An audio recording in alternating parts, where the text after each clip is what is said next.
Με μια σφοδρότατη επίθεση μέσα στη νύχτα, απάντησε η Ρωσία στις συνεχιζόμενες επιθέσεις με drones του Κιέβου σε ενεργειακές ρωσικές εγκαταστάσεις, εξαπολύοντας ένα πλήθος πυράβλων και μη επανδρωμένων εναέριων οχημάτων, που σύμφωνα με ανακοίνωση της Ουκρανικής πολεμικής αεροπορίας ήταν 100 στον αριθμό, 53 πύραυλοι και 47 drones, από τα οποία είπε ότι κατέστρεψε τους 35 πυράβλους και τα 46 drones. Οι Ουκρανοί ανέφεραν το πρωί στις ανακοινώσεις τους ότι επλήγησαν θερμοηλεκτρικοί σταθμοί παραγωγής ενέργειας και πως οι Ρώσοι επιτέθηκαν εναντίον στόχων σε 5 επαρχίες: στο Ντόνεσκ, στο Ντνιπροπετρόβσκ, στο Κιρόβογραντ, στο Ιβάνο-Φραγκίσκ και στη Ζαπορίζια, χωρίς φυσικά να δίνουν περισσότερες λεπτομέρειες για λόγους ασφαλείας. Λίγο αργότερα όμως ήρθε ανακοίνωση του Ρωσικού Υπουργείου Άμυνας που έλεγε ότι σε απάντηση στις προσπάθειες του καθεστώτος του Κιέβου να βλάψει τις ρωσικές εγκαταστάσεις ενέργειας και μεταφορών,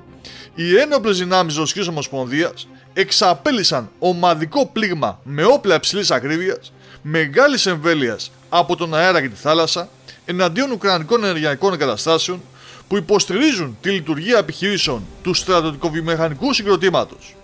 Επιπλέον, υπέστησαν ζημιές υποδομές για την αποθήκευση δυτικών όπλων. Ο στόχος της επίθεσης επετεύχθη. Όλοι οι καθορισμένοι στόχοι χτυπήθηκαν. Δηλαδή, χτυπήθηκαν και αποθήκες με δυτικά οπλικά συστήματα, χωρίς αυτή τη φορά να γίνει χρήση πυράβλων Ισκαντέρ, αλλά μόνο από εναέρια και θαλάσσια μέσα. Ενώ μέσα στη ρωσική ανακοίνωση, αν προσέξει καλά κάποιος, θα δει ότι οι ρωσικές δυνάμεις έπληξαν την τοποθεσία μιας ομάδας τεχνικών ειδικών που σχεδίασαν τις αποστολές πτήσης για τις επιθέσεις μη επανδρωμένων εναέριων οχημάτων, χωρίς ωστόσο να λέει αν ήταν Ουκρανοί ή ξένοι. Αυτές είναι οι επίσημες πληροφορίες, αλλά οι ανεπίσημες είναι τελικά οι πιο σημαντικές, καθώς πληροφορίες που είχαν ρωσικά μέσα ενημέρωσης από την έναρξη της επίθεσης ανέφεραν ότι εκτός των θερμοηλεκτρικών σταθμών και των στρατιωτικών εγκαταστάσεων χτυπήθηκε και το ΣΤΡΙ στην περιοχή του Λβίβ. Κι αν η Ουκρανική πλευρά λέγεται ότι διαβεβαίωσε άμεσα ότι εκεί δεν υπήρχε κάποια στρατιωτική εγκατάσταση,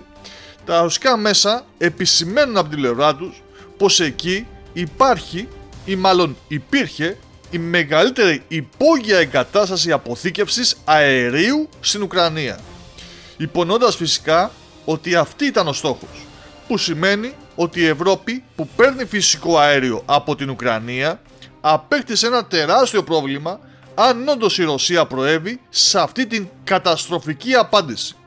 Μια σφοδρότατη ρωσική απάντηση που πρέπει να πόνεσε πάρα πολύ.